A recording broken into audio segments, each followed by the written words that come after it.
Thanks for joining me for another video. This is an update on my Essentials collection. As new equipment continues to come out, you're naturally going to find stuff that works better for you than other things, and as your game continues to grow and you get out to more and more tournaments, you notice what you tend to gravitate to the most. Since I made my first Essentials collection, which was High Road Pearl, and Code Black, oil volumes have gotten a little heavier, my release has gotten less forceful, and so I've gravitated to stronger equipment. Usually bigger symmetric cores and solid covers are what I end up with, but really anything with a heavier rolling and rounder shape. Over the last year, the Phaze 2 has ended up in my hands one way or another. Then when the Idle Pearl came along, it was the perfect complement. Fast forward a couple months later, and the Idle Pro is the perfect shape complement to the Phaze 2 and hook potential complement to the Idle Pearl. Technically, there's a fair amount of overlap here. Very similar cores, the same core of course, in both Idles and Solid and Pearl versions of the same cover stock formula, but I found that between the three of them, I can conquer 90% of the conditions I usually face. Obviously, when I'm going out of town, I'll take additional equipment, but these three are the core of what goes everywhere, and I do mean everywhere. Over the last several review videos, the Phaze 2 and Idle Pearl have been shown as comparison balls quite a few times, and they've been on several different patterns as well, and despite the Idle Pro being newer, the value there is instantly visible.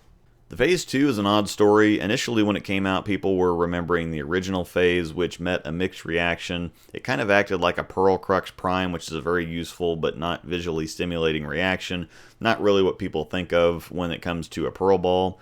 Then the Phaze 2 launched, and it was a good ball, possibly even a great ball, but it didn't do anything special, so I don't think it initially grabbed anyone's attention. I think it took almost a year for people to start noticing how good it really was.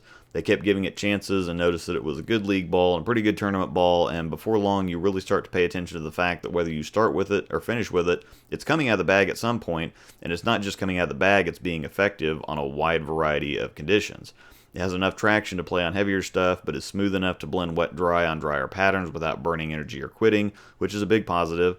The smoothness also increases versatility and control, but it's not too slow, so it still hits, still gets through the pins well, and it gets through the pins well from any arrow on the lane. Take a ball like the IQ Tour Solid, which has all these things as well, but it doesn't quite have the kick down lane to hit as often, and it doesn't have the core to get around the corner from deep. It still definitely has its place, but the Phaze 2 builds on the idea in a way that has cemented it as one of the best, if not the best ball out there for anything.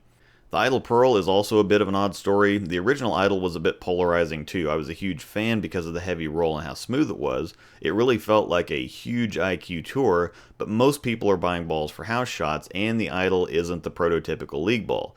The Idle Pearl went in a wildly different direction. Instead of using an early, smooth, and dominant cover like Microtracks, Schlim went the opposite way with E-Tracks, which is a longer and super responsive cover. This really showed off the strength and dominance of the Icon core though, because as the covers are about as different as you can get, the Idle and Idle Pearl have a real familiarity. The Idle Pearl isn't a direct ball down from the Idle. You could fit a ball or two in there, but with the Idle Pearl, it made the Idle brand so much more approachable. It's a perfect league ball for a lot of people. Out of the box, it's pretty flippy, almost a little too flippy, but all balls have a settling in period. Some will settle too far and get too lazy, some settle in really nicely, and that's definitely true of all three balls I'm talking about. The Idle Pearl settles into a Marvel Pearl-esque zone where it's not as sensitive to friction, but the Marvel Pearl already starts off pretty smooth. It tended to settle in to be a little too smooth, where the Idle Pearl becomes more like a fresh Marvel Pearl, which is absolutely perfect as a ball down after a couple games of transition to get the length back with a predictable and consistent read down lane.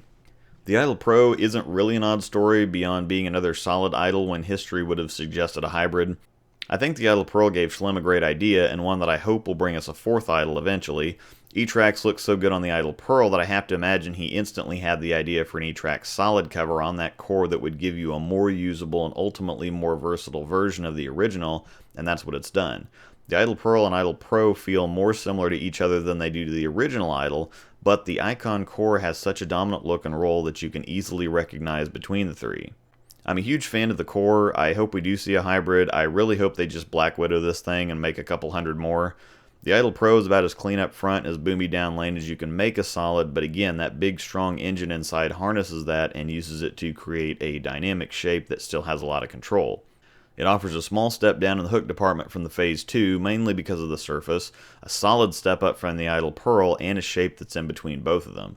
This trio of balls has dominated the majority of the conditions I face. It's my every week league bag at both houses, and whenever I'm throwing them, I have an enormous amount of confidence that they're going to get the job done. These are also the first 3 balls I'm going to be drilling left-handed, and I'm sure that they'll be just as good for me on that side of the lane. If you don't have one or all of these, I'd take a good hard look. Thanks for watching.